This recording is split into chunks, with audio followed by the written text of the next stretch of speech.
And yeah, Baba dissect and some SC within the week in the world of entertainment. Now for said you didn't want to but in due time, you better quite now swatch your wadne. You was super duper interview, aha. Nyamini pa was running. Why who be pa? I know you want to know who the person is, but I'm remember the show. But for now, dear, and some kitchen is in the world of entertainment. Yeah, the bro. Betnam, I'm a Prince Chaga the Dawn, the most controversial presenter in the world of entertainment. Ahem. But the Dawn Empire party can see because of community 25. It's a Dawn Ogusuya organization now. And Repamno, yeah, the Dawn so better to come on. But show we Shannon so. Sir Eric Esie Dubuadi, Kejua Nankasa, Fufrobia, you fake. One or any executive producer. Sounds like gifty entered. At that moment, we are live. Asempa 4.7. Your Facebook wall. Yeah, mbreye. Eti mwa video na. Ya baji ni pa. But yes, I'm Rebecca Jagum. Edian in the world of entertainment. Minim so ni my brand your friends a colleague. Comfort colleague.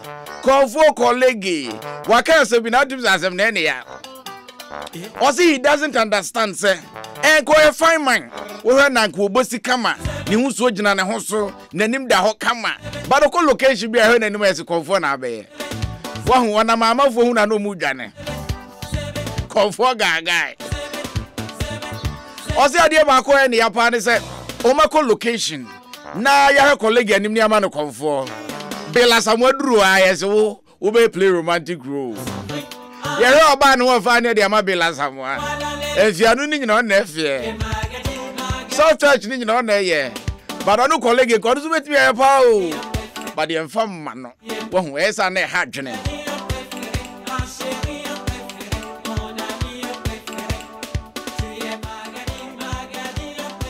Okay, yes, I'm ready and continue with your colleagues.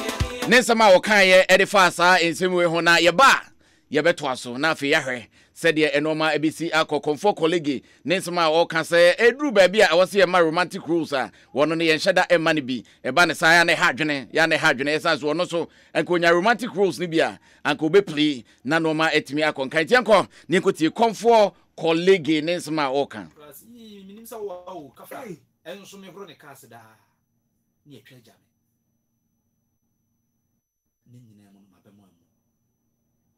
So there was a time the director of the PA and because I friend 2 plus I'm being Batman. Okay. Oh, what shooting? No one of friend me no say call it. I be me person you comfort. Aye. Obi I show come me ba comfort any Asempa. Okay, I'm say that jai. At that time no na the Simone, Salim Como, what so? I'm a simple. Nah, I did it so well. If we at now, say, Intermia. And from there, no, a boy that can so. Obia the scripts, a brand so on near Jumana, or say, what the boy be a conformist per conformation because moving the bar market, no, Obia say. It's every comfort only Yabeka. I feel never Babeka. That is one thing about Ghanaian dedicated artists. Yanam Sadio Midi Hoyapa. Eh, in Jayo, yes, even though attention now, Yan be still comfort Nana. I don't say, Yan Ghana Hano. Now, no offer artists bit is a cancel a winner. Just ordinary Yakokra. No Togusu, no Togusu, no. Yet the one Robia Tagi artista. Yabe born drawing in Arman. See a bone drain. You know, it's a fun and it is a ninja. Open, coffee. Massa! Woman in the year crowd. President, Bella Samoa. Okay, no. Colleague, or see a sister's house, Nina. edi ama bela samwa a wono hu ne se nani enye ho enti no minim se we director na wo ro foforo bi ho a wo de be ma na abomoden a se wo de be ma no se de be ya eja ne bumfu esan se wo hwema no ma enhye da nko yemfa ma no na uni musician a friend se kese Mentor 4 he was the winner of Project Fame. He was the second in Nigeria. After that, and what you buy a friend say, oh yes. Na before see a bekana sem no, yentie nyum ni bi, said ya be ya obeka ni pakwa me beka no asemi.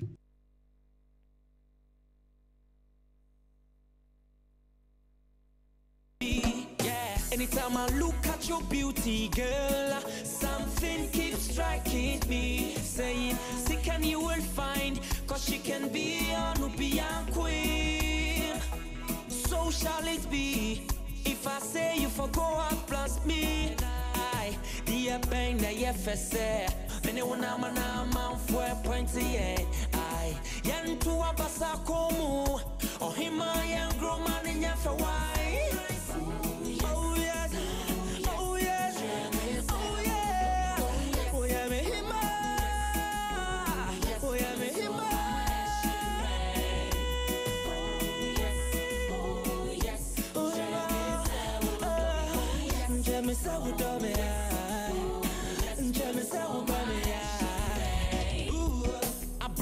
I miss this so now miss your bow for beach you now my stop it BB striking my drink say me fancy so Jack never saucy me born in coma there me sound so no best say I know my own to grass and now to go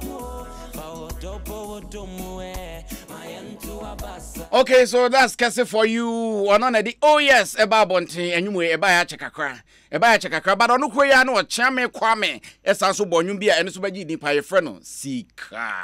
I'm hot, I'm cool, me tough, I'm soft, I'm kind, I'm mean, I'm the rhythm to your heartbeat. Who am I?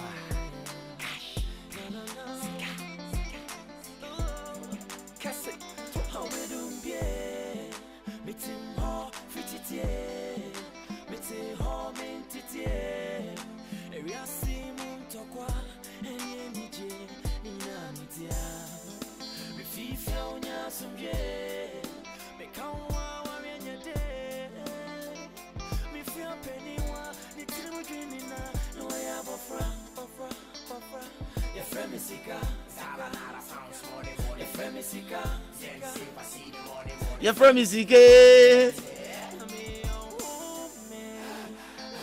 Okay, so wait, so if you're Chame Kwame featuring Kese, I'll Modisika Babonte, but I don't know, so Nima, sir, and ne Kese, a gospel musician was who are fuck used to send a cry and then a jinkwa. Mena me can only say, area some near Boba, Yankupon, a cheddar soon could be on the mount, and a be doctor, a be pastor, a be musician, even if musician, a crap on your war. Some diverse EBS offer, but we who are quite one far, or quite bepem. Until now, may she shame me no, may she shame me. Cecilia no can say any secular music view. It is a mecatan I may shame me. Cecilia me home. Because if young couple mammy home, while mammy in a strong co, that's our son mammy, Kwana will Kumia. Now, me who come to Twitter page, I'm followers be 70,000 plus. It is a metonium nasa me de such uncle for Kakra and Manyamia. I feel say also in Beji. I think says I deal with. Okay, so that is Kese for you. Also, Otonium, not the Ajakran Kwa.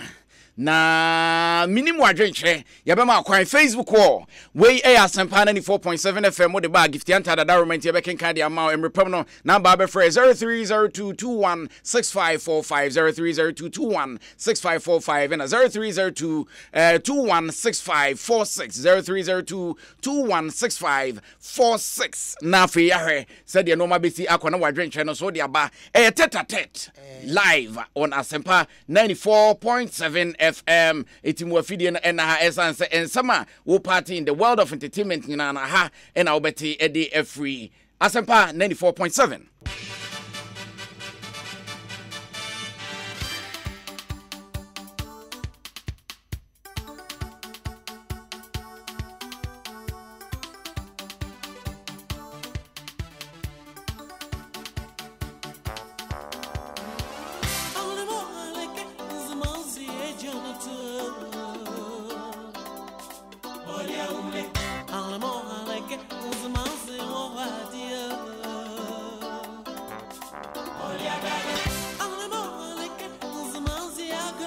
We 100% Zoblazo coming from the Ivorian International. We a branch here, and as you see, when you need, and maybe a young man, but you see when you need Freddie Mewe, one no and a dinner we buy na and on a Tete-a-Tete, and yebo neja de I heard said the normal AC kaka. But then should be a Becca interview na go minim sa okay and you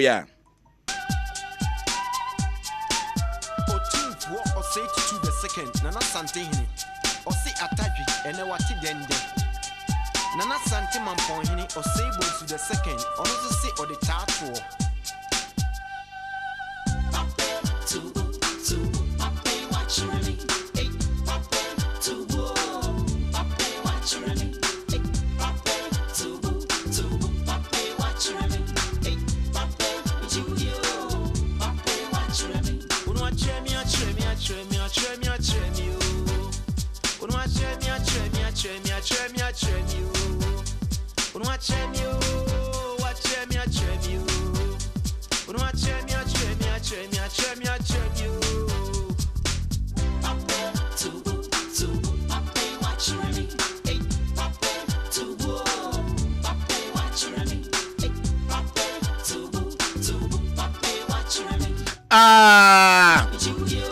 And you're not there. But still I had there.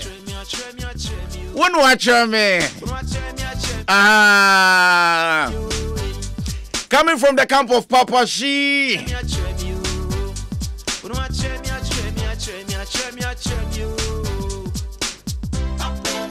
But the better to you home come more and more. But me name sa okay and you so and also be very popular coming from the same person, Papa She. Is where electricity is hard to come by. GE technology is giving villages the power to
Meaning some more kind those days because I knew I'm out for the boogie pa.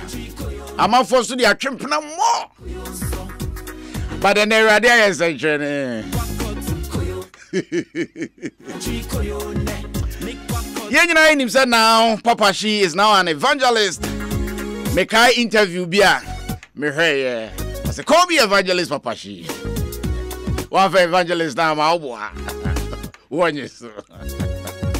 Obunya bia juma na me de nsa kanon evangelist akwaba ye ne amenia na hona mu boko de erade de nkwa cha me kra nkwa je ho juma ne nso ye da ho asese ne wa biebie mama ye ne asanso ahia biom ye hwe anwum ye be na abo no koyonso ana atadwe koyonso sesi ade ne ye boy koyonso no me bo no 2001 2002 and that's almost 18 years ni pacha and atadwen so ye ben atadwen ye 2000 yeah 2000 yeah it was a 2000 that's a 19 years yes pacha wow yes and it was a big hit ni mienu nyina yes so how did you feel odenwom na ba no na onim say ba be cause report say those days oh yes na medical ya to tonwom no bebre kwa na de na omni say first nwom na ne de ba no na ye ntwa CD nti se ebe bon common de amam kwan ne mompa ye na je se nhye common as no fayinum na afi ye nhase fayinum God bless you for allow me common na common I fu fayinum. Heavenly Father, I bless you, Lord. I humble myself this hour the Spirit of the living God, take absolute control over my lips. Speak through me to your people. Bless them. Open their spiritual eyes to see. Open their ears to hear your voice alone. Thank you for what you are about to do in the mighty name of Jesus Christ of Nazareth. I pray with thanksgiving. Amen. Amen. Amen. Intianka and Comoningum. We were talking about Enyum way and Enyuman wedi kan abobo. How many songs now the bar out those days? Ebia na hit to say they now open before this one came. Mede mebo mama ne seni mebo mama ne seni obrefoba as we took ana ya repatriate was a kokrum ya bon mede ba ya no ye 93-94. Wow. And I made the buy but na cassette and so be popular because no you know TV so and oba hima ya santoa and the keke ho eja oba Jimmy Free matam phone say and the oba hima ya santoa o dey we me twen wo awobemu okay boko bi na da form the TV so those days ti na di kai buy and me took I call London 95 no and me kokoye why sa no why son you also we so kakra back count yeah and me papa she afi we make coffee o abutin kata sem amama ka dem o why have you and me jefo ni nyankopon na me jefo ni nyankopon ewo ye no nso so wow just na edoso and ye no ba bonten inti yebe promote ye no me feel London by ti 96 ni na video yenso videos and am here the dame ansana wa de o se wani dame I mean to me no the dame the dame o de the dame na se mo start here tongue twisting no kwa ansana rap no kwa be oh yes na me here the dame any vera ne de keka ho e baaye inti na en so TV so but na ye no ye cassettes ye no na cassettes that time no ye ntwa CD na CD no en ma system no ti na cassette inti 2000 no en erade ya adoma me sa ede we ne buy say 99 to 2000 me de buy na mo de 2482 the second AC akonya no so ese me dedicate song no de man no asana akan and I say asantini me dedicate my ye hene ya yenya no say atadwe ni atedenne na ye mobome okay na say enwom no was targeted towards Otumfo Identity so ambacha so to beginning na intro no was say Otumfo say to the second but people thought otherwise say atadwe no you were talking about something else I won't say na me wa doma chede e na menwene nwom me ye composition ti no unse Ghana for pedwaman Ghana for omo pedwaman omo pedwaman ti me ba Ghana ene kura e uze nsam moton no mo genius ni niema mo yenyina na dwaman san ni niema e na ono ba be dada kind of niema because me bobo nyansa nwom be break kwa nchirima mfa adwene makon migusu meko eja ba di obebo bia wo mo mpe ntina me bo atadwe ne dia ma Otumfo so but amanfo adwene ye o say because ye wo atadwe a ye wie e wo kromu ana unse ha kromu ana wo wie atadwe na nkofo adwene otherwise because omo dwene so wo wie atadwe no na otimi ne wo ba de koda nti sa adwene no woni pa adwene that's the motive nti na me so me ye you know ye can say entertain no na se me nwene bi de fa ho na me din sem ne sisi so because atadwe story ne de e asante for omo kwa akono tete no a na ye mama nkobi ijama na ofie ne je se omo kwa wo from no omo ba na ebisa se mo kwa you know akono na sisi omo se atadwe ene ya tit edenne na se omo kwa defeat omo enemies no but enwum ni mu no meti wunku nuani medofu nku nuani a wato ne boase asi se eho no na obi ezo eti eho no onyini se eho no na twe amanfo adwene ko the other side se na meka cho se wo mo pedwaman enti ho no meka atadwe Asempa papa no na se me kokonwene bibi e de be hye ho e ko amenwene hye ho me ne me bra Charles Kefus na ye lumba oh okay honest atadwe on lumba na ye se me ne na nwene nwom no se na nwom bebre ye ko studio together and me ne me netike mu you know se nyina afrifi me ne na netie me ne nam da ma me ye nwom ne de na me o solo ba me ne no atadwe Charles was involved wow yeah wow yemra ko yun so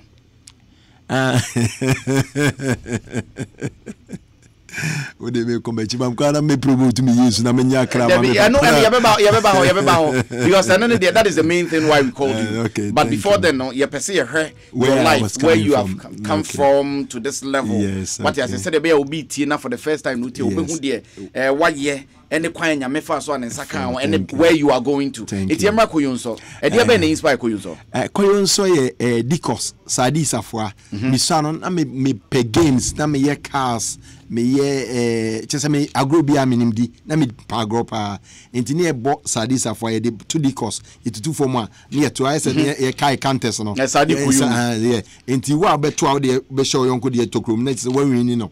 Enti yeto sade no enti me be ye anwum tuni no ena me de atadwe ba ye na adwaman no e ba be fry no no mo bojes na say ade na ni ma gro na me didi no me nyusu bi kra na me nsamfa nwene nwum ena me kwa ye koyunso ena koyunso me nwene asem no ena me nwene se oba me describe onyame abody like oba ena me yes na nantuni na basa hwe na ni man those kind of I say ona me say 95 no so no na me bo ema Miss Ghana no enti o mo catalog na mo na man nam so no na me ye na me a picture me na so okay ni me ye say na me to sa anyom no e de bae na je say ye no so e sa ba be ye popular ze Ghana for no je say adwum bia na e se wo mo dwene 50-50 e se see no person kan na se see no person kan ba hwanwum na ma hye na tare so they say e se wo di bone na wo cover so say na mpesa meka ba wunu mitimu adwene ba meke kansa santini bank na ni ba infantini ba na wana ngofo agbaji so ye oh Ghana ba did you cash say na me wi asentina kwan bia me fast because me to aban sika ye ni ne kwadi ne kwan papa so Ghana fo ampe aban sika ye ni ne omo ampe say corruption na no mo pese omo ye so enyum to phone be break kwesanyum because me papa wotete me fe na Mr. Kwesi Ampofoje. Okay. Now, Mr. Ampofoje. Yeah, on a discover me, on a farm me. I mean, call Nana say Ampofoje. Yes, I papa. On a farm, Nana said yes, so you mean. So they say, Ampofoje ne farm, Ampofoje sanyum. Or nyum to a time changes a better than a muchini peme me last year am did that way if you do good we do what must you tell me me kase am for you make kebia nyansa nyum kwanti sa papa na tete me so intimi nyum sanda kwa me tun da lu matimi kase ya nyum ya ti so because twi ni too much na ese be ene nyoma but now say we ya sa dia wo mpe wo nte because just the nyum ba kane no me na nkofo be bisam say ha say no woka say na asem no woka na won ye ka twi no a na nkofo nti ase nti na say wo de batra say de nkofo beti ase na aye normal to them so what they say. It's after all the hate me kai me aunties the way I know see the wonyom esa any ade all of a sudden you were not in Ghana and me kai so be catch him say papa she is now an evangelist. Me doubt take I check. Asma Meke is about 10 years ago. Yes, it's true. And Okachem, I was like, oh, are you sure? I was I saw him in USA. Yes. And he's an evangelist. How did it happen? Actually, I was nearly had a plane crash for East Coast, West Coast at Tepabe Kwangwai. Unse me de no buy Tepabe Kwangwai no about 2003. Me de no buy and before some de bank me nya plane crash over London. Enti mi sunye and obi sunya menko. And will be a bomb pie enti erade me film no na esen ka me ba be kanya me asem ba me se me ba and go for any mini because omo nim se me tonyom and na obi otonyom de e de na nyame e be frɛ me na nyese me to gospel mpo me to high life de e frɛ no e wi asonyum ya ye nyina ye frɛ no wi asonyum ye bo na go for no omo guess de achele na ware for so de achele na go for de bia rensane those kind of energy enyom e wi asemunyum sa na me to nti me ba ye no me disappoint Erade manye because na me say Ghana for enyimi tum and afa me say Erade am yi ne ho adi ankyere me a menko because me mbese meko na meko akoso kwam and I know say the kingdom of God is about power, it's not about words. He say o kona nyame honhom nka ho you cannot do anything because Bible say we are not fighting against flesh and blood anyway.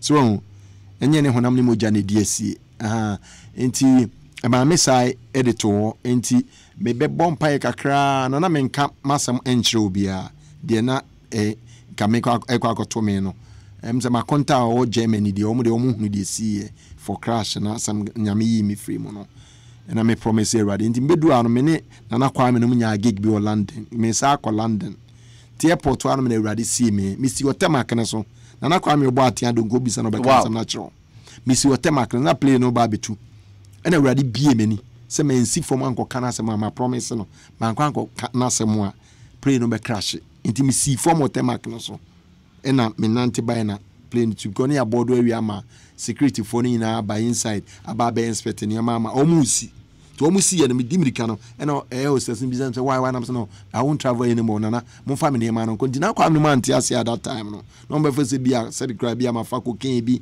ana na me mo ahye me ana bi koso nti man kama sem na me si by na me friend me brothers mom so be pick me back and me ka be pick me na me coffee na we nyina echi no me dwane na me ko share states say na me cost state by anyway and I'm cautious states me maybe me kwa go mo adwana erade mfa na frefre bi antra Africa so me ko enos me ko make impact e Ghana community e America New York me ko ya another videos DVD ya ye to ni touch the sky was me the DVD ba ko buy e London ye friend boy wonder and about Ghana music industry nim kan and I'm say akwaye back ho ya me should to be Hollywood near other places LA you can say Atlanta New York baby flashy ade inti mami timi penetrate omo industry nim kakra na say me boss shows me ne Spanish for no me ne akata for no ye nuanu ma bibi for nza from akata for no and omo boss shows ne niema and eventually mami meet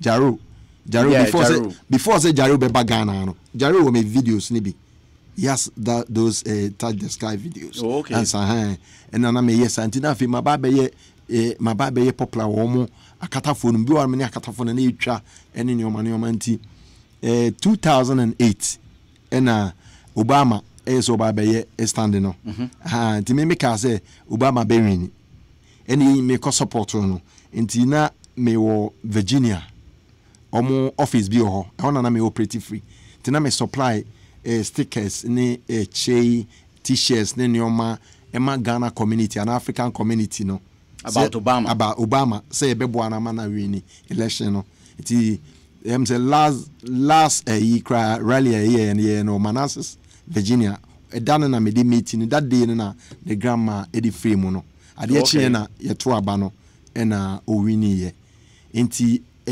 owinye no mama me letter se memra inauguration ni bi nti me ko bi e wo DC me ti me DC ti after the inauguration no e ho na me kokodae na awrade be yi ne ho adi kire me nti me friend ho na start ye nti me ba bedae no na ya awrade Yesu Kristo a we yi ne ho adi kire nipa bebre even Muslims ma onipa no wotimi be sachira na wajai na washa ase e kanyame asem no Kristo ne be yi ne ho adi e kire me e wo mennem we in what is saying we in what the figure was it in a vision like a figure say obi jira me so now I couldn't able to look at his face mentimi enhwenenim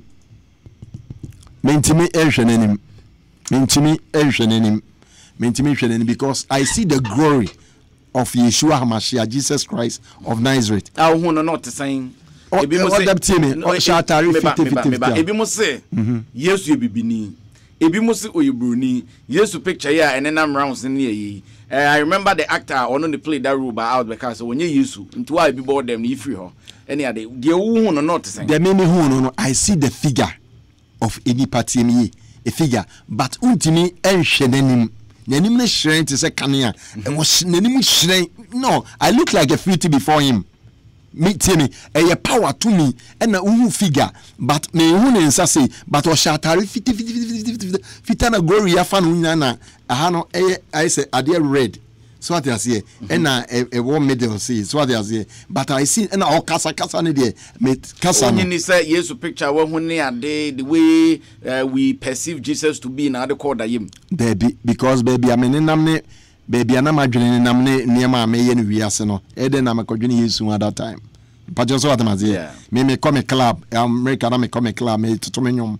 me da so ye me nioma bia me ye bia na me ye didie so what I say so you saw him but you can't tell say ebia or ye koko or ye tuntum Debbie mpacho me hu skins me hu atare a e hye urade so you know di chire nipa bebre oko even the you can say Saudi for no we know di chire Muslim bebre asachara Awurade be yi no di chire opedi a obetimi ada no ho adi say me kala ni ana say but there me hu no me hu skin say so okay. I see the glory of God and I couldn't able to look at the face because as the kania ye the kania hwehwe wo on say the play the kania hwe obi a untimi hwe sana na hu figure say nipa so what you say na all kasa and I hear the voice already say it your buy na dey no catch me say me we ready o say say me yi me hu adi a kire wo answer na wakoye medjuma no sorry you are the chosen one so what you say or kasa the voice and then the power come upon me so what I say enti a free many so no and me bopiti sorry and me koto ye na me bomb paye and I'm say my God Jesus I have encounter and I me shall say me bomb paye na after ofi hokoye no I feel the power of God over me ya say me dem nyina no I feel the power enti afia de che na me sha say me dia dance kire nkofo na so for me because hey pastor Erade be no dia che me na me describe o say Erade me ka chewe o say Erade me ka che enti afia na I say nyame hu asem sukom edeme so what you say afia me sha say na me hwe Bible kira kwai me sha say na me bompa ye enti me ne madam fu baako or so no a pharmacist and or Pentecost ti no so frɛ wo no so ti e sha se ye ko bush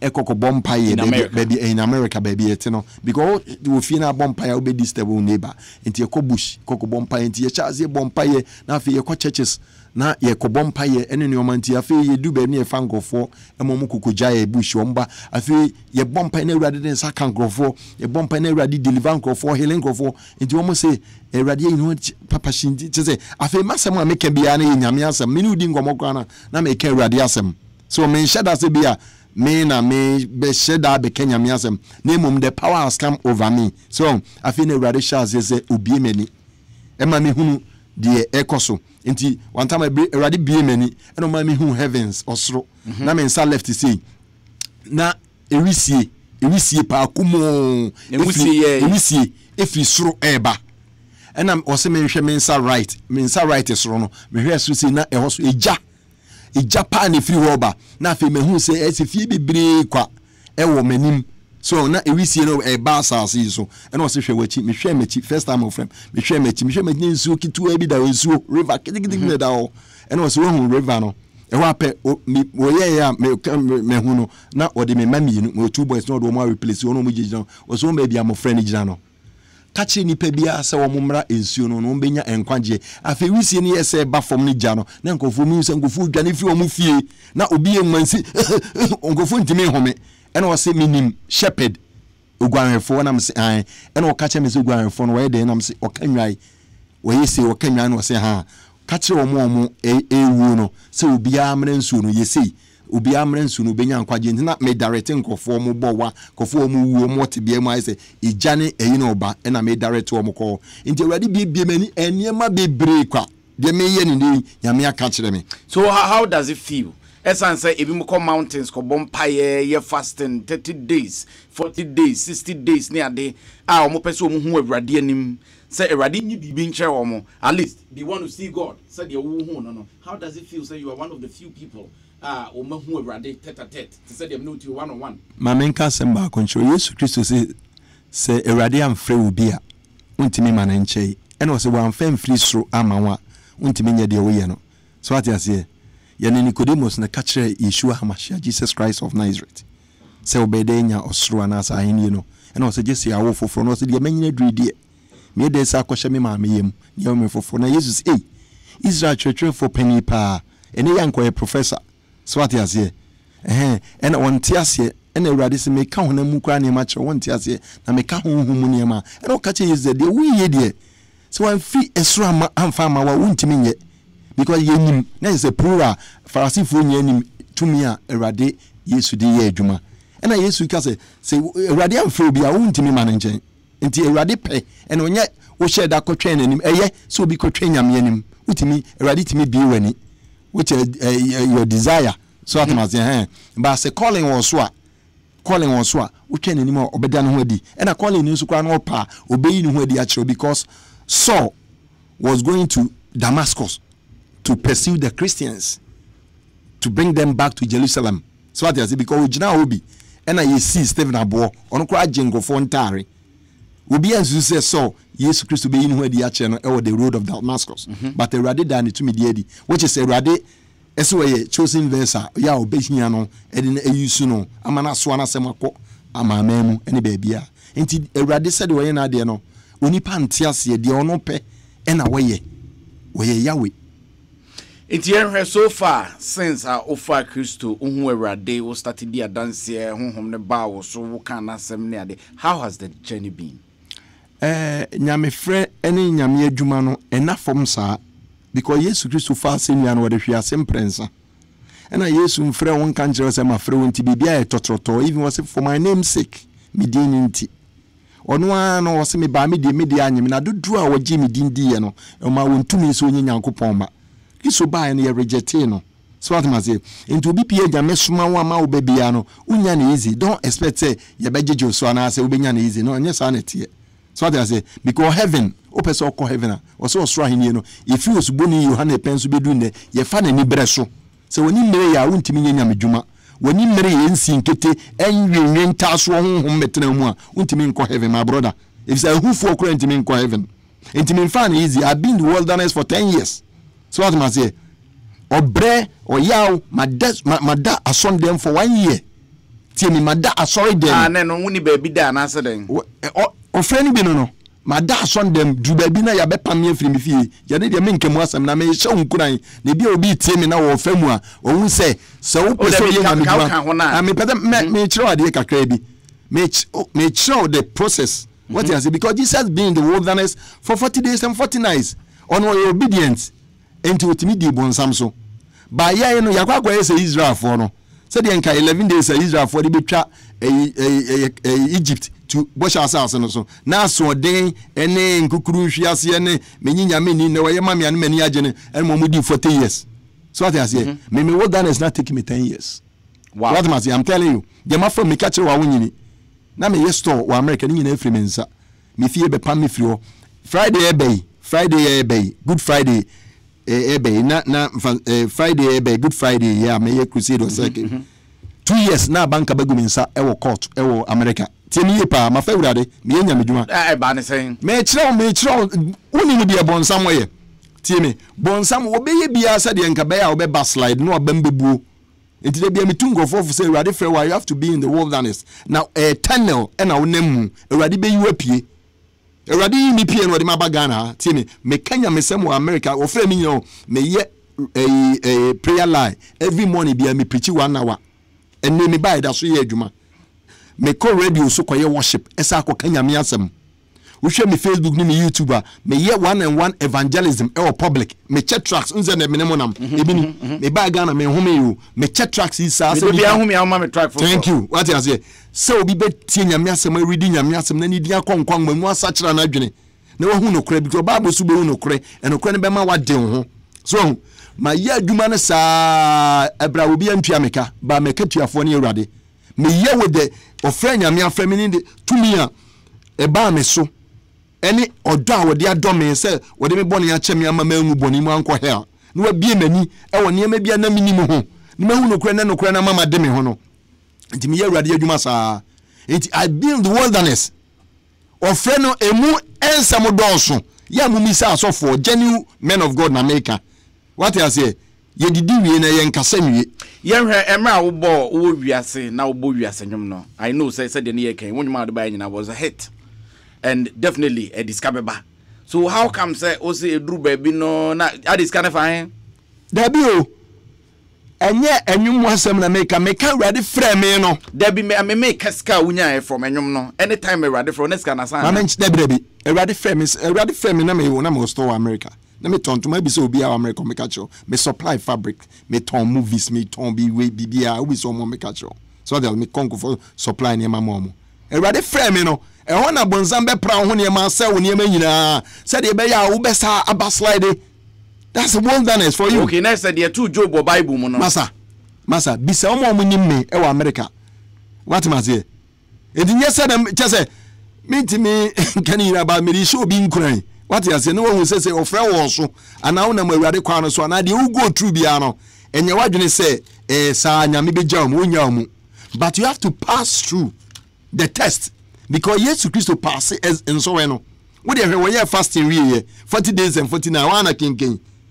Obone for no ba obonsam ba so wo ye nyankopon ba wa twere so wo ye nyankopon ba mabuben nani abodu never break you fasting and Jesus says it is written wa twere so nya abodu ku ne nipadi obenyanko nti nyame frɛ wa wo be fa nso hwem so I say ba se wo manyame ma wisdom so now onkonkunu utie no coach teacher so I say utie nyame onkonkunu wo be pass nso hwe no ba wantie no na edu ba bi na akɔ honam afo bonse wo chekwam so I say edu ba bi na bonzama sa pagya no na gwa gozi penacle wo se wo wa twere fa ho so fi suro ba wo na nka wo abofo be so bonzama ni bible mu so I say but wo jimi so I say ukotu Yesu and Jesus say it is written wa twere say so awurade unyankopon hwe so wa no asa pagya Yesu bio no asa na gwa gosi higher mountain was if you see ni mutumi ni mu ajapade nyina so be bo mu ase amamia so be worship me me di mutumi ni mu ajapade nyina be ma fi so de amame is Adam ye bone e wo Garden of Eden into waji enimdie any tumi ya de ma ono Adam so what mate enti na ba be di bonsam wo enti wo kache Jesus say Jesus Christ mo mu asema no wodi wiase ni mutumi nyina be ma no e na Jesus bonsam it is written wa twere say so sorry awurade unyankopon kwa ono kwa ne so no frimi so ko Satan ene odwane ye so de Yesu de ne ye say Yesu ya so den ene okotie bonsam a enka obeche but when tie no na nyame nkonkron boa no if go wie na bofo kenka baba o si abofo baba de o mo baba boa Yesu Kristo what you say ene o man ni gina until they take you 40 days and me take me 10 years I take Israelites take you 40 years obi so nyame afre no ono so de ohun no ho ano I take you obi me fi America ba papa bi frem no osu adan o se papa nyame hira pa na me ofre wo me so wo frɛ pa wo me so enso so ade amafemu no me ya so de namba betra kurubi madwuma nyina sei se nyame frɛ no anya suti amawurade brother na se oye de opebi a obebere kwa mu buruta yenhwe na wo ka power asem yes se bonsam eso Yesu hwe se nkodi wiase tumi nyina bema no ye beba ne abehwe suban bi anansentem pastors bi live wo mayimu as a power struggle the battle for supremacy any ade yeba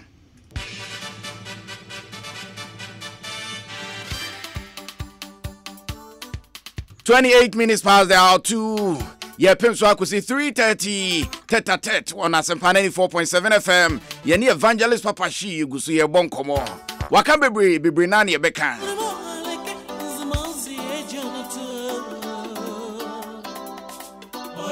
Make out say all live on Asempa 94.7. Your Facebook wall for Adrian Chebra. Gifty anta da romanti. Yeah, them live. Yeah, beking kind the amount.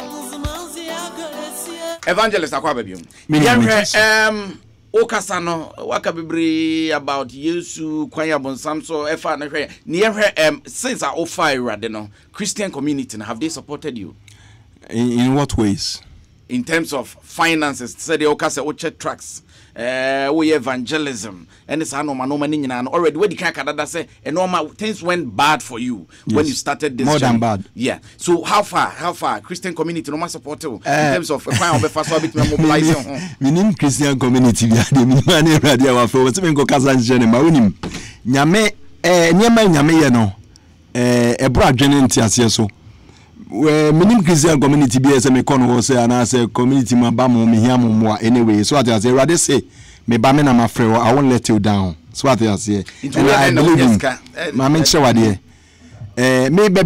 me ba Ghana 2 years ago rather catch him say I should get ready na me ba Ghana na wo soma me and I'm say me no kra no me da Sunday ma fe na ma go back to me fie me go me fie so ma go dey sumu for 6 months so at say in eden mako enti brother bi efimu wo baby America baby e from Worcester so bi oni America omutie me enti omu invite me say me mra me preach boy ne say osofo ye so de we ye no ne we wiase na say de me pro preach ne ne ma no bra ne bebo am na me nua bi awu na me nya sofo bia ma na ma me preach wo na yi ase ko no owensa enti me nyu bia enti me bompa na Awurade se ko and me took car from baby I'm in Maryland to Worcester. No, is about 8 hours drive.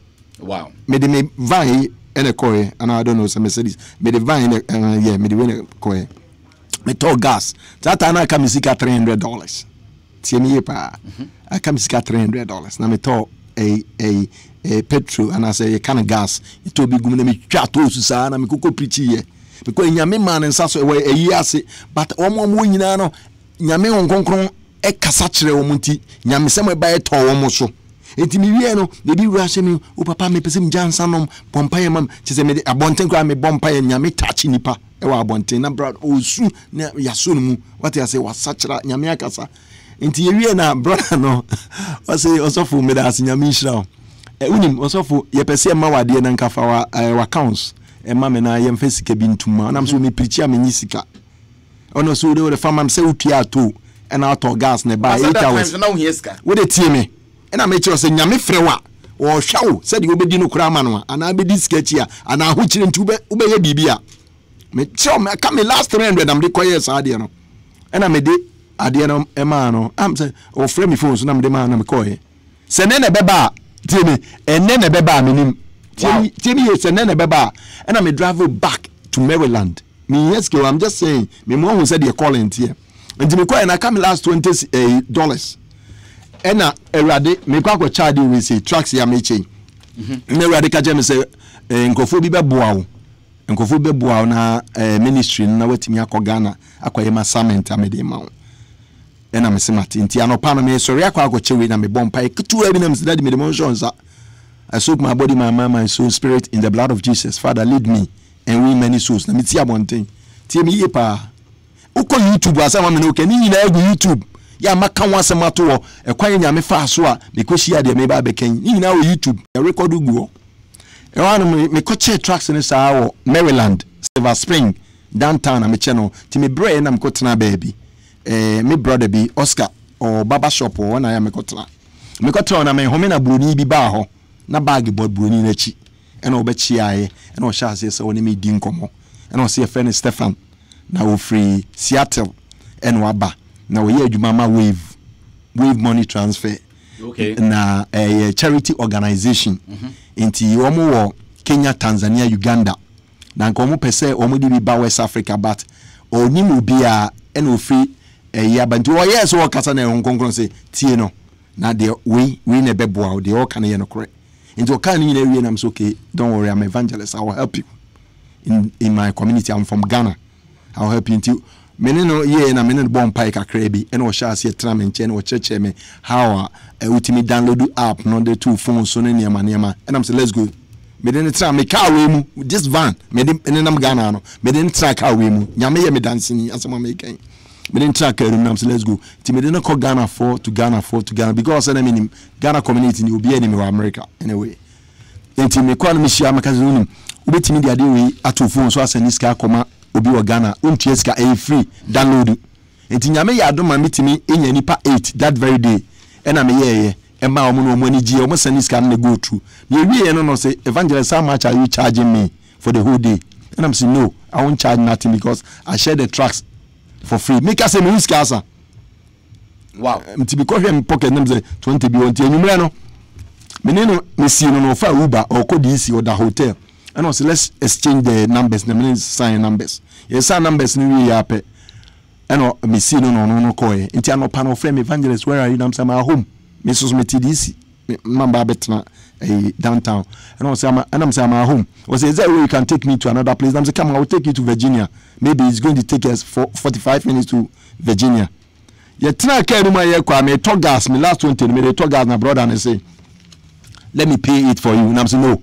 Me she me the GDN nam obi a wo ni ska no me na me asem na me and I'm say no because I'm not 20 pay and I'm say I'll pay and I say no what type of person are you and I'm say why was say I never see somebody like you before in this America because America time is money you don't know me from Adam me no wan anten rain na no why me sika na me kwai na where who me be where you know I spoke to my CEO the CEO say I should create the promo code for you so I'm going to work with you. I'm going to stay in the hotel. Maybe I may look for another place to move in. So now, my CEO say I should create a promo code for you, and then I will be as well. I should pay you certain money. And I can't say me chemina. Me say hallelujah. I feel that he need na ba me so. Asama me kan ni. And one day I see no Sram say. I feel that he need na ba me so. And I'm kan asem we say. Tie me. O bugas for tegum na me share dwuma na say. Wave. Uko YouTube asama me kan or uko Facebook me. Somebody just sent a message from Brooklyn. Okay. I'll say up where you used to be. You came to their church. Their church. Yeah. Thank you. Yeah. Meneni year dwuma na urade man nsa so kwai songo so. Within a short time from about 8 months 9 months no. Na fe emro fo no me no mo ye be kakra bi no so no. Uni madwuma na chen yen. Na ade na ye obeka se magnet. E na ade calling nipa no no mo aba be ya ade no na ye kokko ye bi wo Kenya, Tanzania, Uganda, yes, struggle here. Even you call Ethiopia. And yet, you mom crack or say, Bibi Binti, or one lunch or there, no more the West Africano, and a befarme so, and I'm ambassador of the Wave Company. No, into Emma's take it, ska, no mamma me hotel, and to me choose baby, I'm a pay. And to make us a coach Chicago, no my court, my family play, my code Chicago 2 weeks, Ubisa Chicago community, my all churches, my call my coming testimony. Chicago, Pentecost, Methodist, Assemblies of God, all the churches. So are you still with them? Yes. Oh, show me Facebook about the wave now. Me 2 minutes by na me mom. It me call all the state and every person me call. It kakra mo de bless me no. And I'm dealing in a to instruments. See me? Me dealing in a to instrument container baako. Na ka meet me dey be see die. Enye am de ba bi ma Ghana, omo nyisu go Ghana. See me pa. Me ka de nyame ni monyam. Yesu na kase meye ena odi skara ma me bidini nyina to niema na mse rado no wasoma mi o ma e container no e bedu ha no lese mba be crusade o se menye no me be ban so radi bie mani eba Independence Square e ma me hu crusade no grounds odi mi ko Kumasi Sports Stadium ma me hu ye ena odi asema hye no se ekronum ko ka kire won se me do won mo me ma ne won mo me ma abedi Ghana me ma urade se ne ma o Ghana ba me mo obi akoko. So be a many D enko enkwangumem. I should tell all Ghanaians they should let their name be in the book of life. If say this who di wankwangumem who akọ bonsam jim, but on person nipa be kọ bonsam jim. So when see bonsam jim many pa. We see ma bonsam any abofo a odada wo mo no yete wo mbehwe fom no. Ena me ba ha. Me share crusade na se no. Me share crusade na se no. Expenses about better about 60,000 Ghana. Ewa, I'm saying, rather him, I'm going to me $me dollars in Ghana, me dear be me K, and me in my container, and one way to training in every. I feel a rather high. When I make on Ghana, were you able to pay for it? See me, Yamina was Sumamino, ye God of provider who provided Bibiano. A radin, I'm not going to 2 minutes. I can nip a beer. One more year, a Christian community now beside, Oma Kuma, Timmy Pa. Ama womo etimi aboa nyame ama womo bi from us ade na wo ye no I feel okasa bibi eye me se me mfro me ba radio so a beje kakra je kakra umoba mo ne yese no mai metimi crusade ma akoma 15.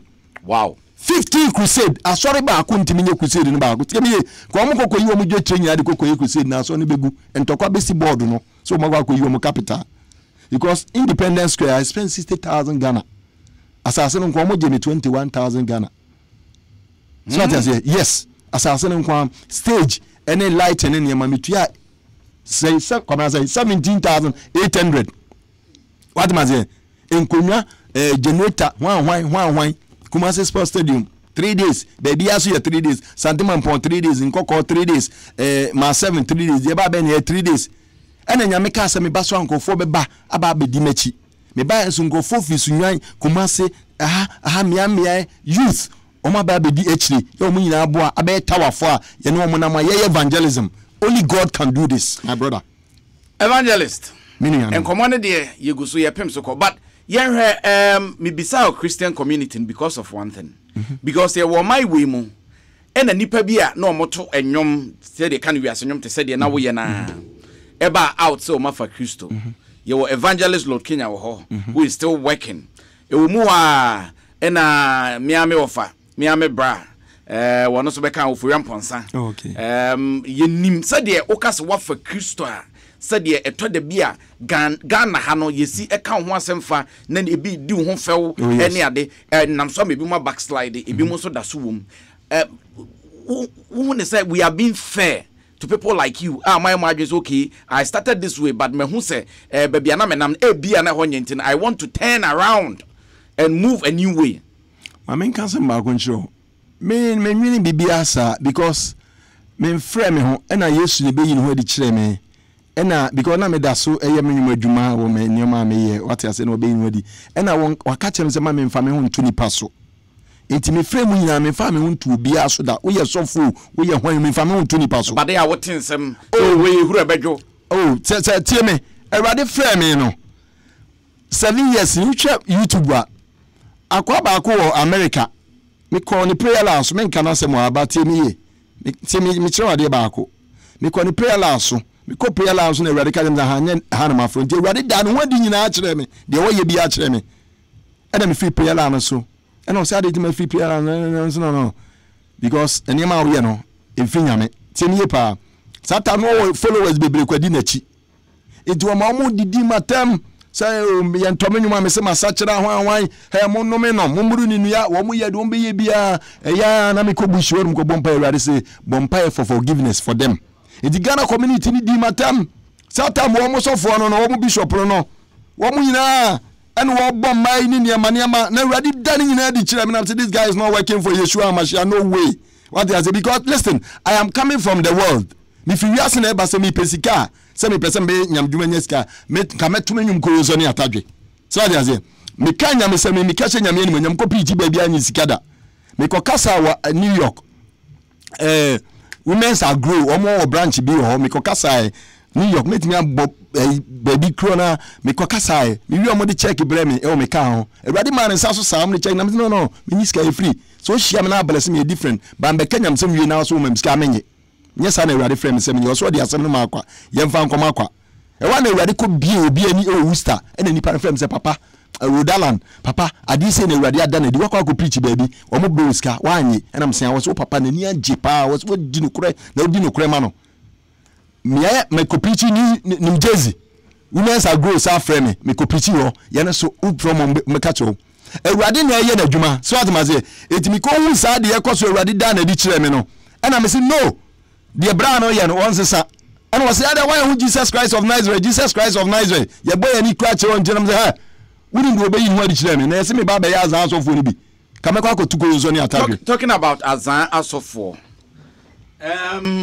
oba Ghana what the ekoso wo hu the ekoso power struggle the battle for supremacy we me de so we talk how we are ade echi ano ne yonko so akotobi obi apeso o kyese Erade adom wo sika ase the show of affluence say na wu se hu ne fa mamen ka asem ba koncho Erade asoma me abagana se me kanche Ghana nyina se obi bia momode se ni di be konkwan mam ene wo se me sa mebo ne atro edifo na wo mo dada onene ma because nyame ma no do Erade on pese wo mo kwa asori ti oba Ghana wo hu bi oh ofa mamen ka asem chi ona de tie me Erade mi bisa question oba Ghana wo hu atro edifo ni bi me wa America Erade timi bie mani no de ma bobi asondem no akere me se wei onya dwuma mame e mo odi na chi nyina do mo ko bonsam jem I'm telling you it atro edifo no wo ma hu wo no wo ba TV so brother I choose not to watch TV because me ba ha no me ni me cousin me ba ha e na America ni ba ko kan ho eni ma ye hu ni TV no so no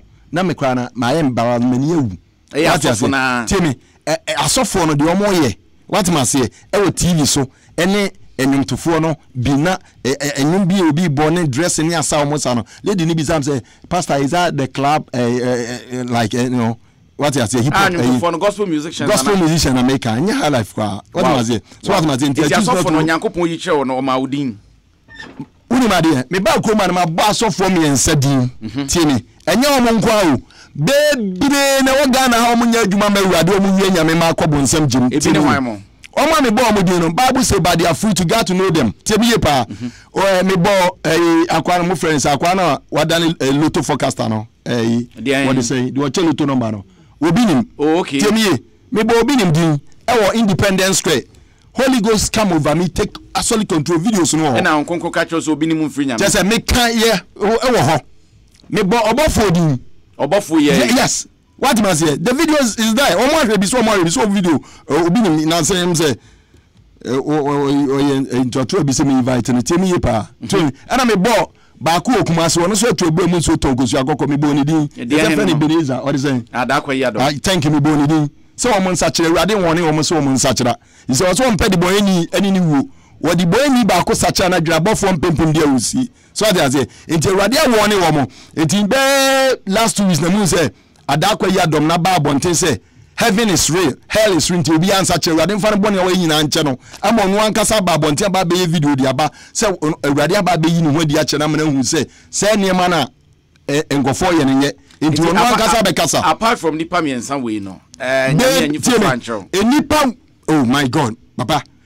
We no mo na ba be yes figure bi angofo hwe wo mo sia mo nti atradi fo no bi hwe we no na we no mo motivate wo mo niema mo ye cars wo mo toto ne niema mo ye se wiasefo na wo mo de car ye show off ne niema e koso no what is the power to say the all kind no nti we no no na Awurade bo mo kokko say the be ye wo mo follow wo mo no so wo mo be sachira so what must say my pinpoint me no I don't fear sakate don na so bonsam na ne workers anyway start cancer ansem no how has the response been?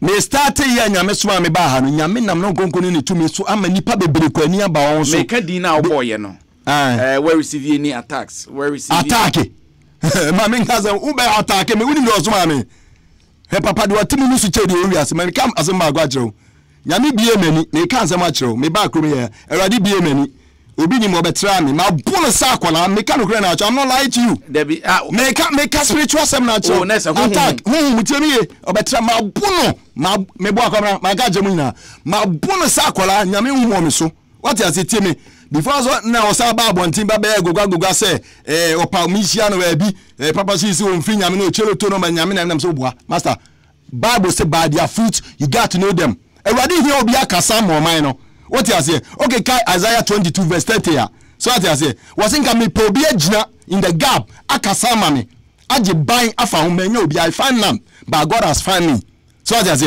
e maybe do nyame fa osofu bi friends of am akon ama oba Ghana ha so what you say ama obegina ama yawe Awurade nam no so ginipa bebre kwa ama revival ba Ghana ha so what you say sa time no now we sorry ya bu Ghana ha wo ba en nsem na papa na gikana ngofo so abodam that was around the 70s and 80s thank you na ngofo so papa na bodam na nyame ho na aba no so what you say nyame hia nipa bi se me no mienu na ama ye ho kwai na wa use ye because Bible say our body is the temple of Yahweh nyame hia obi akasa ma no what you say and nipa damn dogs and wo mutimi nkasa obi chelo to number wa Ghana for a Christian council mutimi nkasa where are they? Are you disappointed in them?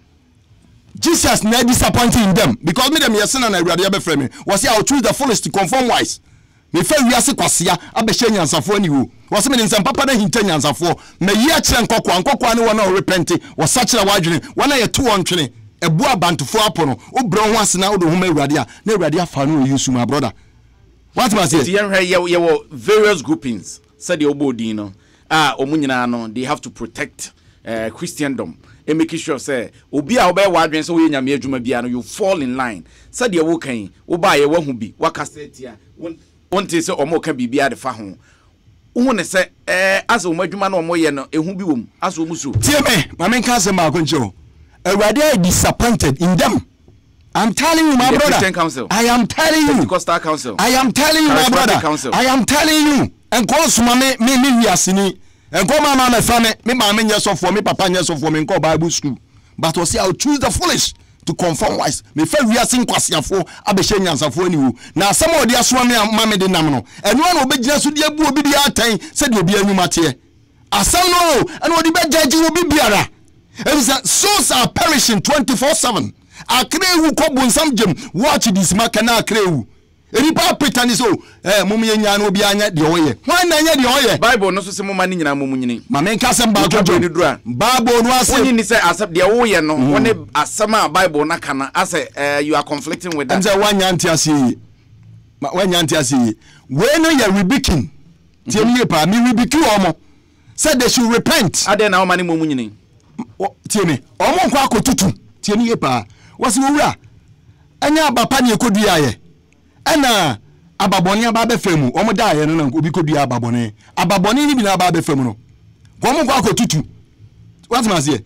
Eti ma ba me ba be yi aten. Me mu aten. Ba wo say de untutu. Tie me tutu. Me yi aten. Eti na me say Awurade so de boy ni wo. Enye fese wo sacha na dwunti wo mo nsachira. So what man say? Me kan ni mu abodwukira ne nkyerɛkyerɛ pam. Me kan ya me asɛm akyerɛ no korɛ tudo bibia mfram. So what man say?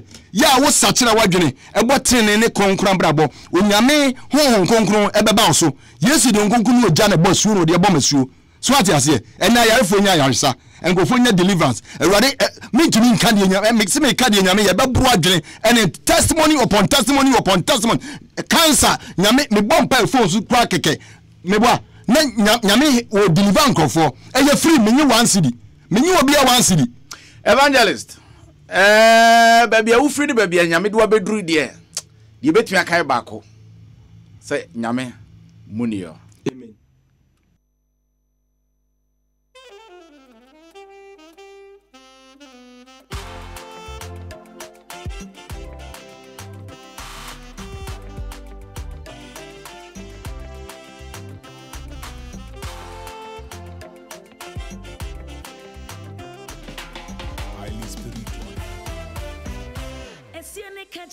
Seda I refrain when nipa ho and so da me paya ne se mi remfi papa why me esi ene kajanya sedo I refrain when nipa ho ade aba kona mesra ne se mi remfi papa why me na se mi bum pom ko shemechi baby am friend baby am di o therefore one betumi ayewe onwa ne betumi ayewe. Coming from Dinah Hamilton, Wasimonio, and the would teach a manyame, evangelist to how would teach a manyame, evangelist in her, and Yumia Yiti, Utimun Sama. It's all about praising God. Yes. And ne Yinimma, a Christophobi Erto in the name of gospel music. So far, one monitor, are you pleased about a Numa Wate? And me, please, Yahweh. So as I say, above 4 tonum a worship Yahweh. Yes, Christ say. Mo worship Awurade wo honhom mu ene enokre diem. So what you say? Enti nyame ne ma adoma chede talent. But one ye very careful. Obedi sikechi. Anya obo Yesu Kristo din de ba wonum nche auto worship and auto gospel. Ti me ana auto nyame. Because me was obi bia nyuma be fa gem. Obi bia nyuma wo ye e be fa egem my brother. Eti dia koso no ene undressing ene nioma wo mo ye no. Enso nyame ani. What you say? So we are seeing be boni we are seeing now or ye the opa a different. We are seeing the ye no. Say ye dress and as ye behavior, your attitude. Can na buy you mono a draw we are for the one who light ni be na wakaso ni pasmas intimasu nyame. Me kashe nyame ni nyambai obi timi famous evangelist uhunti me kwa sorry. And I'm say there be Yesu nti. So what you say? Was a mentiase o kasa bibi kame. And I'm saying, Rade, because Rade say, obey you, my body, a casachenema, until you are one of his children. So, as I say, until you are more yana, or more pesica, until be a video clip, no, any pan bayana or satisfy we are seeing it, said the other can, Misako Yonsoni, a tajane, my name guess, and a yanam we are son. What am I say? What Titinani cheat said yana, almost sama meno, atari a channel, wafa dances be a gunachi, a sikana open yame and autonumano. Yes, you catch a for as if was one job on some. Moja bonsam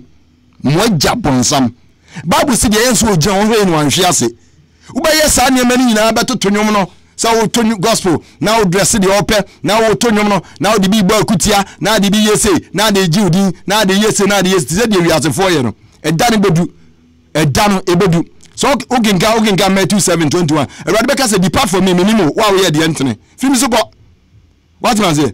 Nessa, we said the gospel musicians and what about the choice of words? What about the choice of words? Ebi yakutia. What man say? Me yanyum tuni, me say the shanyum. Kaza me bokutia, me metimi abokutia. Gospel musicians ni bi ebi omunyum ni bi omutuni yakutia. Oh, massa, ade ye nkola sa. Say tie me. Tie papa. Nyame nyum, uti nyame nyuma, utanyum na wadi enwe ni pay tui efri nyame. What you say? And was about the fruit casino, shape me video crowd why you be more who the Me match you watch it. What has he been in the industry from at the age of 5? na me sawa asante mampanza mpovoje peke me ma ye me di num achi saa ko sem ni lumba nante saa me be ye me de santi unim num na unim jame enti na wo hwe Ghana gospel musicians ubetimi a pinpoint o ma wo hwe said you must tonwom ne ade a ubetimi aka say this is from God ma men ka se ma gonjo menim omo unse me ba ye nche na ma free for 16 years minimum ba video na me hwehwe ahwe bi no any songs ni bi a me tete no I just no ti dey hen na wo hwe ya wani anye some videos ni bi minimum din but videos ni bi which is enye e bi na make say American ni bi say we dey obi say wi ase nwuma because asana lady no say minister say gospel na say go ho anso and was gospel and am say na bi and what kind of gospel I'm saying no I choose not to. Recently issue be by app MI discussing or Hits FM choir where a gospel musician is accusing one share gospel music as saying we there yeah me rade is a calling ya chede etuman charge ya me na we gospel musician obetimi no band akobo wies nyame fa nko ama gospel musicians di hia yes a gospel musician ye be friend show no be charge my men can send back control o can we see show where now we see no show means bibi horma mkwakwa go show yen fancy ya to yen safre papa she eni why so be gospel be how whether you want to get into gospel or not ne wabo gospel na asori be invite so bra na ye di djuma bi senti bra na be boa betonyom na yen fan so ye rade anase yen fa endi djuma no yes gospel musician be charge enne in Ghana tell me mama nka se ma control wo sorry e djuma no e nyame djuma ti said ye ma choose se men ko preach en charge obi no so wo gift na nyame na dia ma wampa na wo ye adwuma ma urade yampa yawe oni disappointing nipa you don't need to charge so kwa sorry till so obo show no mo no charge sika o gate fee you different we are sorry them as on them ni so charge I'm telling you my brother enti say who invite you be gospel musician no catch us okay meju say ansa no ba na say ho no wayem from so ma men ka say ma koncho so obetonwum no wi a osofo no ebe bless no what did they make no onya ma onko sa obechira na obema osika ebi musu ja ebi mu mokosa oh papa ma menka de obi sa me na make kire na se sofo na won so nipa beto nyoma wa bless me ma menche se sofo no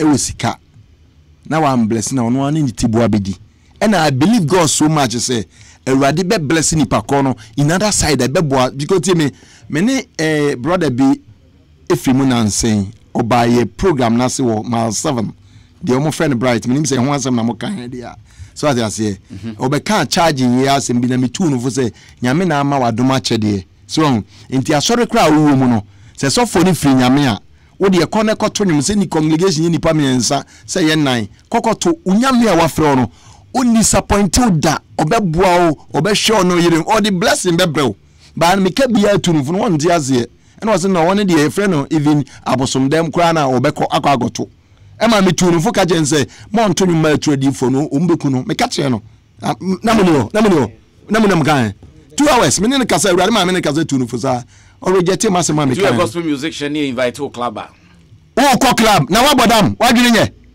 gospel musician wo ko club because you gospel musicians I almost say or no inviting a club or when they say evangelism is an opportunity na dwene nye club won ngongono ba ho na say Paul no Paul club be na Paul ko e ka kire me o da bi na say Paul no so okọ ayifom wan tie me o ka se okọ ayifom okọ yi akra no wan ko club wan ko night club odi na ye shintampe obi bo no cocaine obi ta obi to masa me pese be ka club no so kwa ko yi o mo free masa bible say wade nyina kwa nyina ne fatae what am I say ene mebu run away from it what am I say don't tempt your god ene mebu no ma papa ya tren wi asida me ya club boy me da club man ko bumu ayemie man ko glens ayemie man ko kila vi okumase a wotimi frɛ me saa na me dimirika me tumi ka yelo me dimirika ko me kwa nipa beba me ko London club me ni 50 platinum bi se omo America clubs timi nim de e club en kan je me se wo ba club wo na wo ba be evan oboa wo ba ba twiso masa evangelist na yera edi evangelist me hwe video a na on minua ba na mo chiam so about the name evangelist in Fankau but they be most okasa dey na ho sesa odin because o kan bible na o say so be for Christo na ba abode foforo na no madada ni nyina atwam yenim say o kan Paul asem emra na your friend Saul share Christo change din ye Paul udin ka evangelist in Fankau na kwa change no me say evangelist o bible pacho the point say na say ka udin papa shi wo wiase na wo de papa shi mama nka asem nchiro etinka sakra na nko asesa papa shi no mama nka asem ba nchiro nyame nyansem nyame tie Paul de na wo kan mama nka asem jo Paul ni din Paul no na yes solo ni din Paul no na translation na yes solo tie me Paul no na yes solo translation na yes anye se bia wo de ya no ko de kwabra na bi tie me ba rade se sani pedin Abraham ene Sarah ni no me o tie me nyame ni nyansa che me ene oni nyansa che obia nyame frɛ me ma Canada so adamaze me ba me se me de nana yawo obi akra mi nana yawo kro adamaze nyame pese wo che se papa shi ya na munim na no boko yo so ne atadwe wo yusu yellow car na no de besia ne mate front no sa nipa no na me magino wasachira me yi hodi a kire no me de ne bone a kire me di moje adware no enti sa papa shi no na evangelist Asempa kani ana onyame akwa aba be hye ne din nanim me di de frame ye nana yawo akosa idi ama me de enemy papa na to me thank you what you say but urade pese we introduce me so what you say nti du ba nu ase me ba nana yawo akosa no ano na me pese o yi so asa time no ye hu se so na abeda ne Paul nti Paul no ko gina ba bi no o kasa ye hu se o ye so no na abeda ne Paul untimi emfiti preko pe o fiti preko pa ase me de nana yawo maba but just what ma say yes I'm hiding something. Na me di BBC enipa. Na say papa she now use near for recall. What must thank you. Yes, what di BBC enipa. O be so you so we angel. Enya okra na we papa she na na say we you know. Say wo ka papa she no a. Anaka evangelist papa she a. O be ba na papa she nya no kra papa she obetumi aganyam sam. We Bible sua mu da be. We de gwagwore. O ba ya na Holy Ghost attach you. O ba wo beti nyame asem nyame kasa fa ni mu no. Na nkonkona kan. O say eh me nim se papa shi no se enwum na wotu na menim se yesi nyame afa na no kore entina ngofo ba Independence Square na ohu bedwiri won hu ba bedwiri won ba bia makovia ngofo dwiri won because nya papa shi dada ne de woni de wewu dada na Yesu aso me na asori what you say to papa shi foforo tie me papa shi dada no wewu enti we me evangelist me Asempa kani ana onyame akoa ana nyame somafo. But ma wahunu say enipa na no ya asmesi no wone ne why say ntina na make ache me nua ba ne say wo frɛ me papa shi dia fa evangelist share ni mu because nya say me ne kasa say kwa na me kasa ache no me preaching almost 30 minutes program na me ne was 51 minutes me nua ye me dance ni ye kwa nke record no say omo be record no mama ye copy nti akwale onya record me boa nya sa no ka kire onya record na so okay fine ye twade no mi preachi ye ena ma nyo no se bia me ko preachi etia no honkonkron e wo me so ena nyame se me nkana se no ama me se de ama me wa ya me ka se ti me kasa na se bibia nya oda nya se wo na ma sheda se me preachi etia o so mbajo what ma se enti ewie ye no anko ne favor anya ne de so what ma se ena before se me ko program no promise me se o osofo oba me ya de no 24th me de be exclusive. And I'm so me cry me cook masia akoye crusade or stadium intine we my ye ni beje ho ena che se me ba me cry me bu ye late for 2.5 hours me bo onfu me betra otwan o za nya hwe se ne Ghana traffic na bia African time na ukura me so me cry American time ma benti o ka se me mbre ya na maba so on me town am de nam mam wo ba so be koto apa ma chana se menye sa nyame nkwa ne koto pa na cho so ho ena so ni ma de kura ama ayesa na ba be me interview no ho popo but before say me ba no na Erade ka James was set up but Erade edi nkunim ye video na ba out no video nim na you were insisting say on fa evangelist in Kaudi because of, without evangelism does it take anything away from my main cousin ma control my main ka word in show me ba ya me no ka say o frame papa share me problem o frame na ya me any problem ba me be kanya me sem me be preach here I say wa fe obi property no man say o me preach o preach we na bia so for me da ase ana se bia nyame akwa me da ase tu nim no se bia frɛ kwabra no na o property mu o se kwabra me da ase what man say that's very disrespect. Okay nice so when is one fe bu ama enye me mpo no one fe on konkona o me so no one fe bu ama because na be preach awie me no ye program no kasa there that's different but one man me pop say me preach and am preach ama what na on my preach ni bi me wi a che say obu afu because preaching ni bi me I preach against more ene can say makeups ene ne ma na o maye na me Erade FM mu kasa kan ho asem say enhye nyame animonyam what you say because ono no so we prophetess anyway ye wie no ye montage de share na ade dem say ngo phone starting friend because na ne bo ofu into one friend prophet into ade no yi ba abonte no enye se na me ye ne back and forth na me preach we na me home sa na me suete e ho na ofre me Papa Shi and I'm saying don't call me Papa Shi, it was evangelist Papa Shi. So I was who was preaching and your Papa Shi no born no but just what I say and you frame me am buy na me we are o say Papa Shi me dance what am I say me buy idea na welcome me one gas evangelist Papa Shi and I me no e kasa na you go deep Papa Shi no no ne ho nkomo and e ko keka akwenzo ni atadwe what am I say but okay more and yechi ne yadi and never heard gospel songs about out here you see some of the Tina Yesu Christo say no no say awurade no na wana wa ye agya na pede what am I say ti o asore de bebre kwa beko but adaye don sabe gubo no ana totorobento bebo ana Christo be pie nanim onyam na be hu ba bia wo kro because we say my do wiase ni mu ne ma no obi do wiase ni mu ne ma na nyame do ni mu what am I say so obi a gospel musician we are gospel musician no ne dia na say no way we are gospel musician we are hwesode ya we are kanyanka o draw nipa de benyame anyim we dressing supposed to be decent and I say modesty what am I say untimi nrese say obi a okọ night club but what am I say near your club untimi nrese say wiase ni and the gospel musicians show omo dressing she videos omo ye ene koyonso ni atadwe ne de nkofo eye no de ne nti ba be frɛ me am TV asa me mra so ya me onwum na obo no dressing me ye nyina yepe evangelist mame for manfo bi adwencha wode aba wa Asempa 94.7 Facebook wo ujo owusu de wode aba oso obisa so da so ne wevi adwuma na ene de wadi kan aka ho asem dada na pa kwesi mafo senior so de wode aba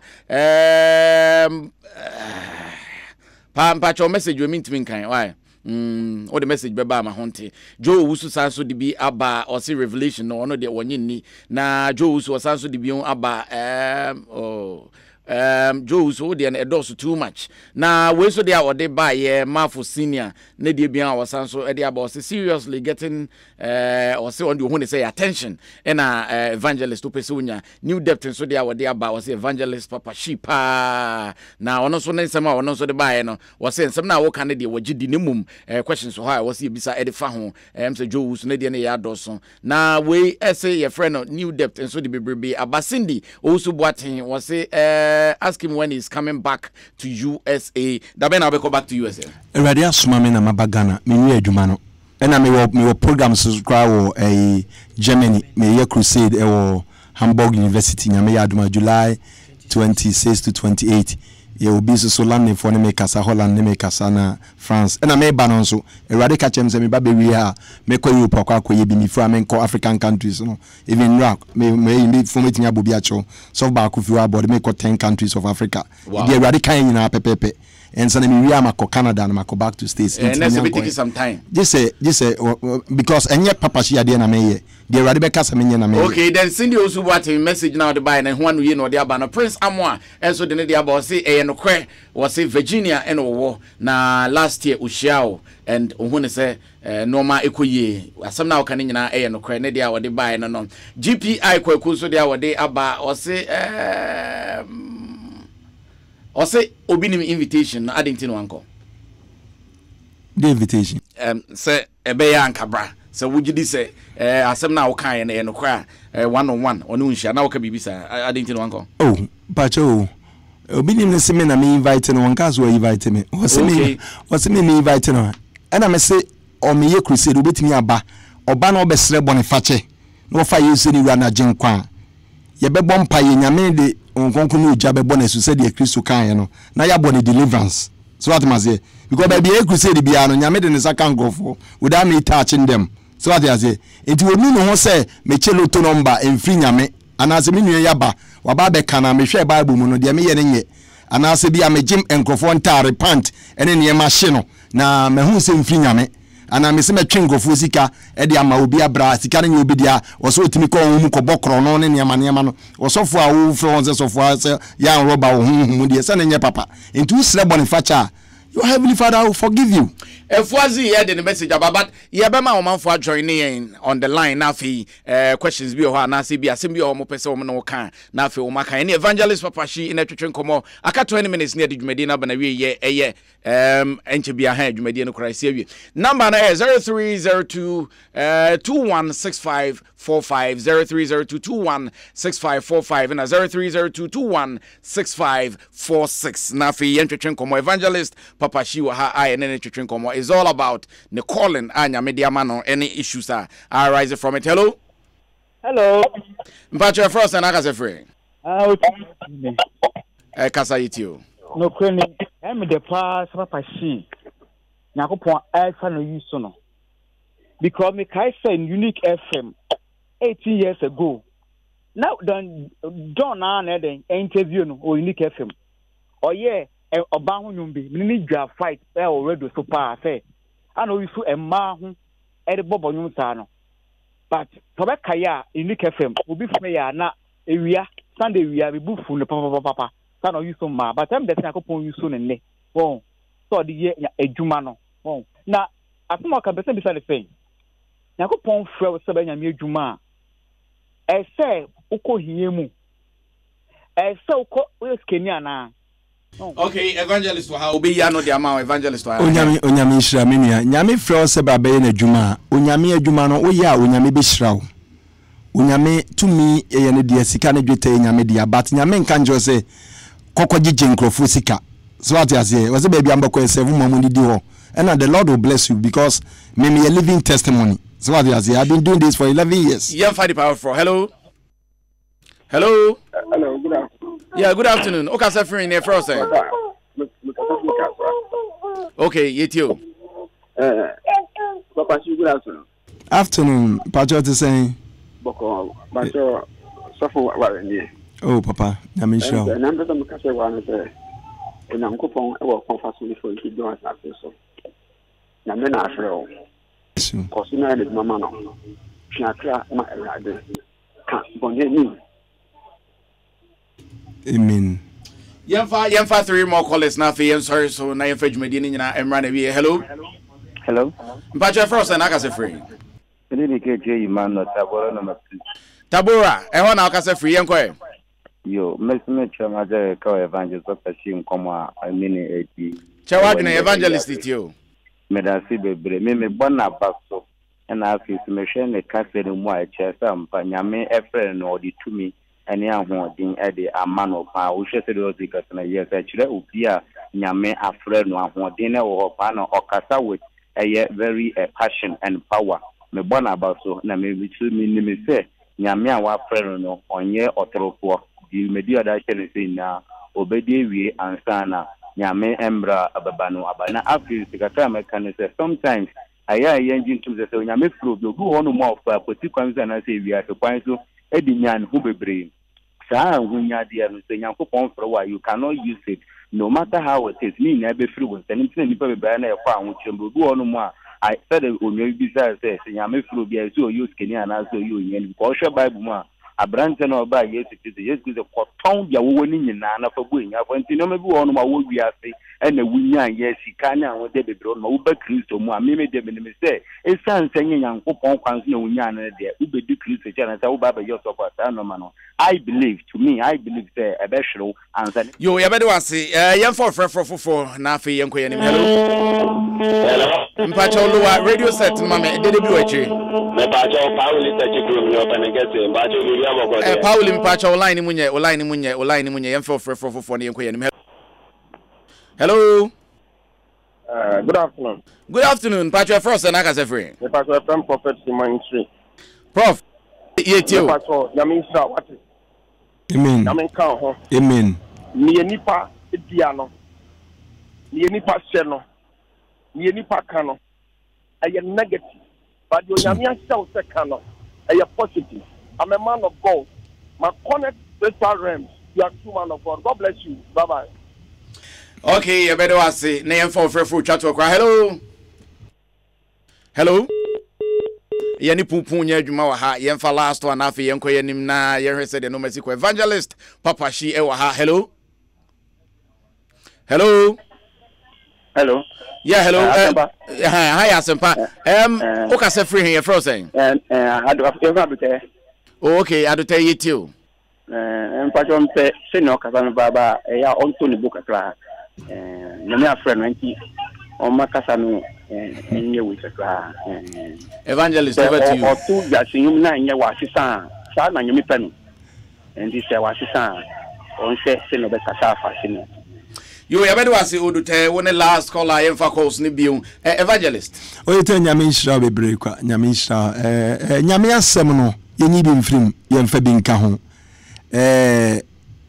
enipa ni bi won ma yesi atwe omo free ejim sana bible naka yesi atwe omo free ejim ene nipa ni bi won mo so aye no omo fa bone che no so ati ase de Yesu ministry tie no de me ko ekoso bia ye de onkonkon timi mu a ono oye enye me ena me kasa de wasuma me ne honhom atimi mu Yesu meja wa frɛ me no wona kasa fa me mu enti de opeso kan bia na woka ena onyame no bible say wa manasem so ache ni din onyame won hwɛ sɛ de wotie sɛ wo ye panimu na ya akwala enti no wo de different da nyame nyesa opɛ ona wa koma abubu so what maze enti sɛ de asɛm ne tie no no upa kwa ya krokro fa kyere obi won fa nyame ya won fa no so what maze enti kache nipa ne sɛ u ba bewu ka eba aso red entwam danse obeka chense o ade na so red no aka chense aso green na ka aso ba bebo no what maze what you say mami for last comments 1 or 2 be entwam papa kwesima for senior or say why convinced se papa shi ufri nyame esanse se di usi kasa no atona koma pono so pa Eric Ofori enso dia wode aba o se no kwena na woka no na we dia wode aba some J Ochre o se Ghana ma disappointing you because say they now se bo wiase nyanom de sana o sacha no many funny be ono so no do but we event na ba so na da be na ba so he fa Erade ya aduma Easter Friday, Saturday and Sunday and crying Kwame Nkrumah Circle baby amofre ho Dubai no Erade ya aduma ye crusade nansa Erade se ye crusade ye crusade nansa let your name be in the book of life brana udin konkon membra beti nyame asem Easter Friday Easter Saturday Easter Sunday enyumre ye share from 6-7 kono half night to 12 baby I will be betimi aba come and experience the power of God. Come and let the Holy Spirit baptize you. Come and let Yeshua HaMashiach baptize you with the Holy Ghost and fire.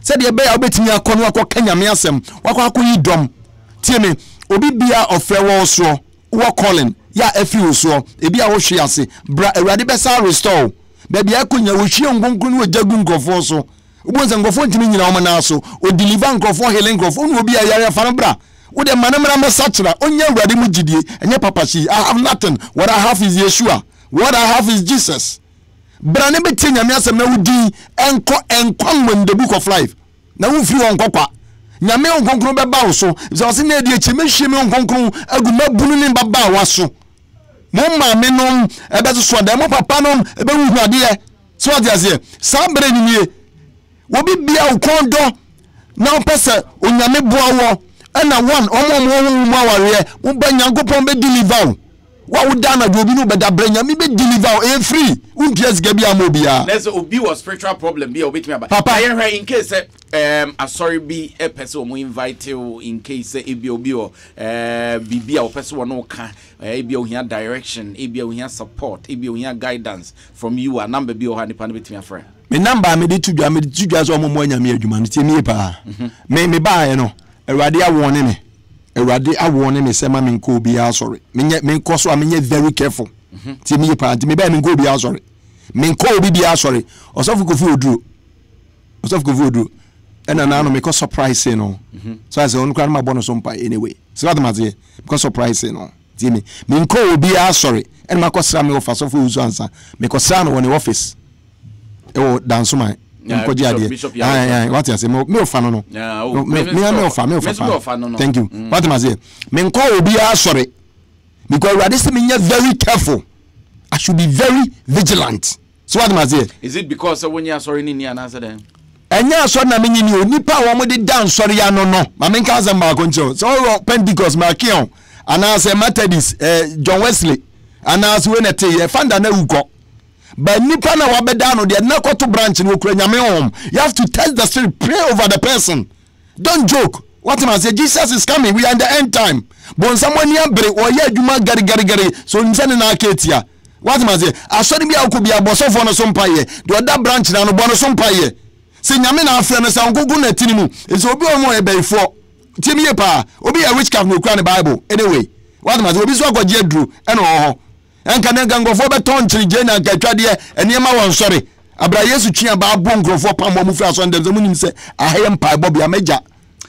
Evangelist and some no you can't because you besan so I schedule another interview so that we will go into sa and wo aye ton bibi eton so obi eton bibi asa bi onya dwuma na wati obi bia wo Ghana hatini tini makasa wa America na mabaro ma yede me yi e wa America nyame de maye sa na mabaro tini obi bia wo ton de wa Sunday bia me say ewade so onya dwuma ma no wati obi ton anointing oil wata anointing oil fine ye ton dwaso ason dem ye tan onte wo papa ason dem ye tan onte wo yire sese de be answer and so what Yesu Kristo nipa ko ni nyaza che Yesu betwe ba bu nkrofo mo ton emro no ma wa ason dem ti sensika dia ne pese che still so we ya bosomsum ni a meni only problem Jesus love you san make at your come ready becho what you say dia we ya de boye ni a I welcome you if say wasoma me ama adeboyefo ko na me de boye ni what you say but omo ye sheep as woman ye wolf no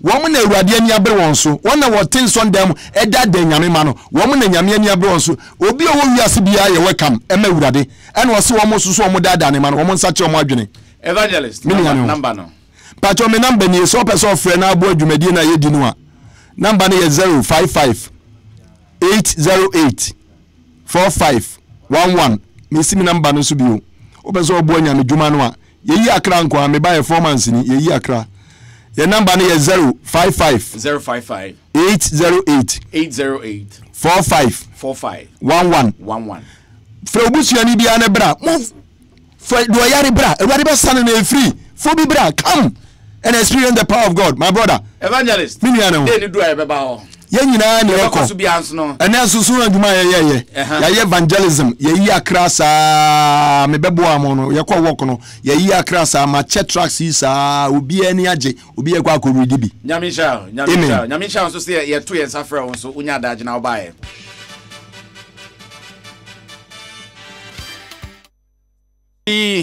evangelist papa shi ne ne twetwe nkomo no waboja minim za bodyguard ya odi Nigeria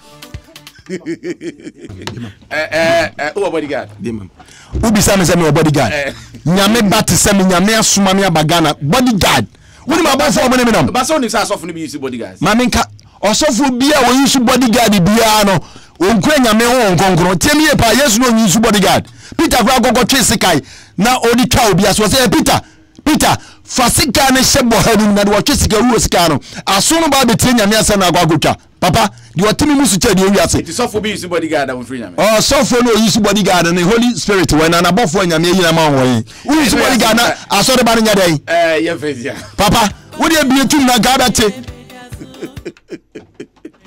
evangelist papa she 24 minutes past the hour 3 yes sorry so yeah the bibi aba na wie ye Tete-a-Tete face to face uni na mini live on Asempa 94.7 FM media me asomafo me betre ma Prince Chaga the Dawn nemu media me just so obidum bie kwakwa de Kumi you can call me Ernest me just so yes sir Erica Siedu Bodi in a bomb chidom on any super duper producer okeka bibia de se ani wa wutie nyamisha wa de comment by nyamisha Facebook mu here live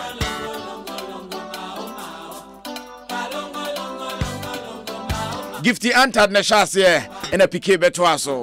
Name program ni nyina beba so a na same kwade de renchi. Wono any programs director Edima Asempa 94.7 FM yemfase da kese yemfama no.